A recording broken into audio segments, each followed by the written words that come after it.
Hello, my name is Jessica Hart, and my interest lies in the definition of creativity and how it has affected art education. Over the last 130 years, educators, researchers, and psychologists have struggled to formulate a unified definition of creativity.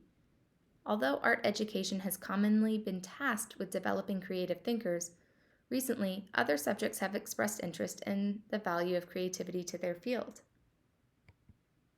As the definition of creativity expands, it has become a skill schools are emphasizing in all programs. Recognizing the significance of fostering creativity in future learners is not a contemporary concept, though.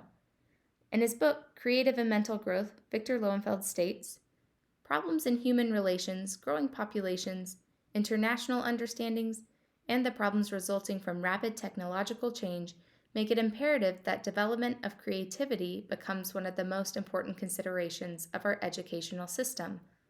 To teach toward creativity is to teach toward the future of society. In his essay, Why Study History, Peter Stearns declares that studying history sheds light on the present and illuminates the future. So, where does creativity fit in the history of art education? The progressive education movement directed the focus on the child. Creativity was inexplicitly linked with a purity of expression. Franz Zizek advocated for recognizing the child's creative impulse, and an idea that significantly influenced the child art movement. Modernist ideas of creativity centered around inventiveness and problem solving. Max Wertheimer outlined creativity as a result of connections between a problem and a solution, while Arthur Koestler proposed that creativity involved previously undiscovered connections between unrelated ideas. What definitions arose out of the followers of the progressive and child art movements? Of course, some definitions were poetically constructed, highlighting the inner spirit that creativity unleashes. Advocates such as Victor Lowenfeld emphasized how creativity was subject to change through an adolescent's developmental growth. However, a surprising collection of perspectives detached creativity from an internal personality trait and described behavioral habits and environmental factors that fostered creativity. Historically, even within the progressive art education and child art movements, disagreements in how to nurture creativity were present.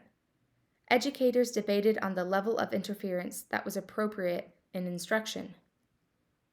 It seems that not much has changed. Hugh Mearns cautioned against no adult instruction and called for a more calculated interference in response to and with awareness of a child's natural creativity. Florence Kane said, "The teacher must give the children whatever technical help they require individually as the need appears, but more important than that, she must keep related to their center, the source, continually leading them back to themselves for the answer wherever possible." While D'Amico generally agrees that a certain level of freedom should be afforded to the child in order to exercise creativity, he warns against being too vague. There is a difference between creativity and indecision or chaos. However, art educators from the past and the present, regardless of their teaching philosophies, can agree. Art education is one of the most significant platforms to discuss creativity. Both art education and creativity engage in curiosity and learning. If education aims to prepare students to navigate their futures, art is paramount in developing creative citizens. Thank you for listening to my presentation.